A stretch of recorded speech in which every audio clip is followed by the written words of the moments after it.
Good afternoon. This is the Eagle Tail Mountain Wilderness area, and that would be Eagle Tail Mountain. And I'm going to break here to talk a little more anime. The cockpit.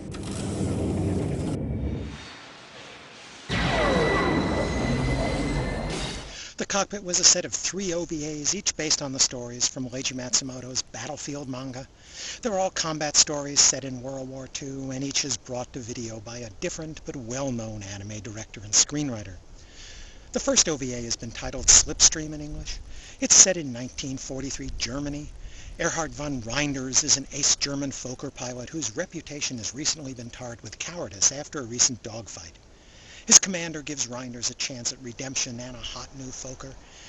The assignment is to escort a very special cargo plane to Peenemünde, where the Nazis have developed the V-1 and V-2 rockets. It turns out the cargo's creator is traveling along with it, along with his pretty daughter, who turns out to be a woman, an ex-flame of Reinders who dumped him for another man some times back. But she knows what the secret cargo is. 爆弾じゃない。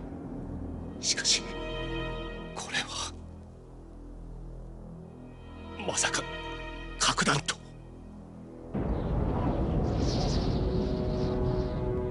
そう、世界初の。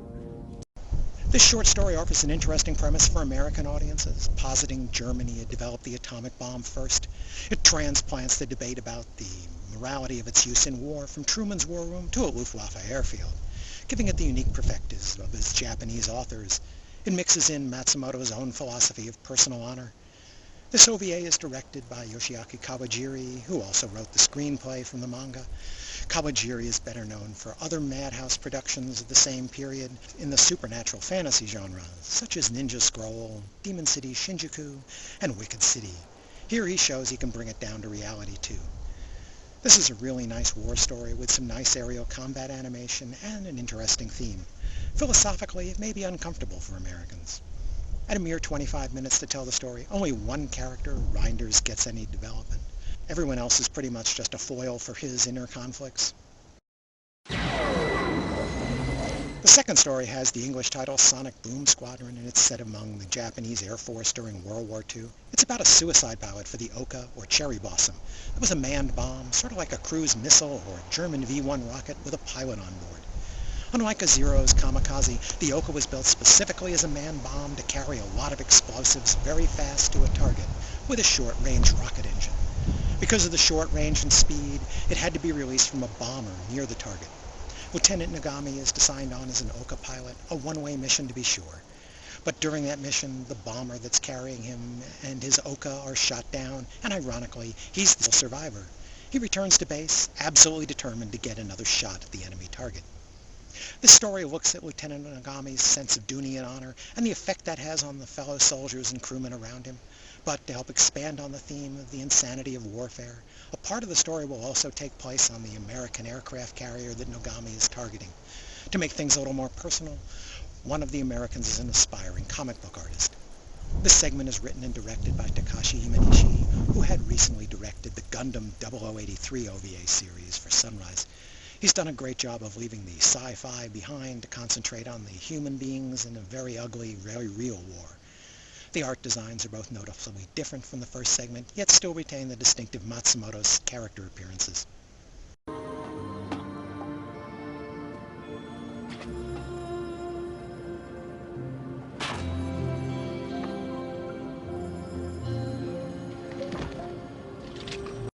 The third and final OVA has been titled Night of the Iron Dragon in English. It's set on the ground in the Philippines during World War II. Godai is a motorcycle courier carrying orders to retreat to the Japanese airbase on the far side of the island. He drives into a Japanese artillery site that's just been clobbered by American artillery. The Japanese mechanic, with nothing else to do but drink sake at the moment, fixes up the battered motorcycle for Godai and joins him for the rest of the trip in the sidecar. As they travel across the island, they'll have a chance to get to know each other as they dodge enemy patrols and strafings.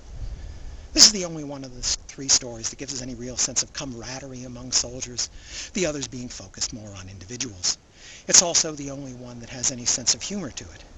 In the end, I found it the least satisfying because I really didn't understand Godai and his unnamed mechanic partner. These guys keep pressing forward long after they know that they no longer have a purpose to their mission. It seems almost as if they want to be killed. This third segment was written and directed by Ryosuke Takahashi, who's well known for the Votum series, as well as more recent works such as Gasaraki and Flag. He's a stickler for mechanical designs, but this story only gives him a motorcycle to work with.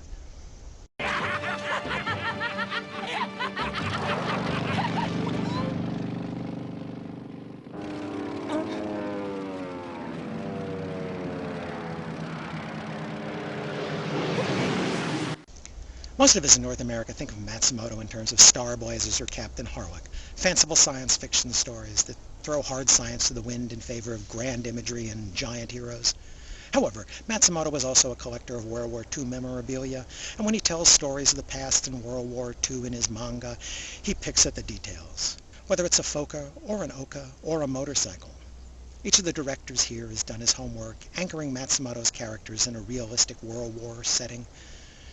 Each of these stories meditates on the classic Matsumoto themes of personal honor, courage, and manhood. They're all about personal heroism, with a realistic backdrop of bullets and foxholes instead of star clusters this time. It's a smaller, more intense and individual examination of courage. Each of the respected segment directors have placed their unique stamp on the art designs while still retaining the basic Matsumoto character look. The mechanical designs are well researched. I think I'm no expert on World War II weaponry. The animation on all three OVAs is from Madhouse, and the animation is consistently excellent no matter which of the three OVAs you watch. Back in the era of hand-drawn animation, this was absolutely superb. 1993 was the peak of the OVA market, and some studios were cranking out a lot of cheap crap to see what would sell at the time. This wasn't one of them. The cockpit really doesn't show its age in the artwork. I give the cockpit overall 4 stars. These are classic war stories exploring honor and courage, told with style and beautiful artwork. Despite the hardware, these tales focus on their characters and have an unusual moral ambiguity to them. In truth, I kept changing my mind which of the 3 stories was my favorite. Each OVA is about 25 minutes long, plus each came with a 5-minute interview with the director of the segment with the story. They were originally released separately on Japanese Laserdisc, but were collected in a single DVD by Urban Vision for US release. That's now out of print. Thanks for listening.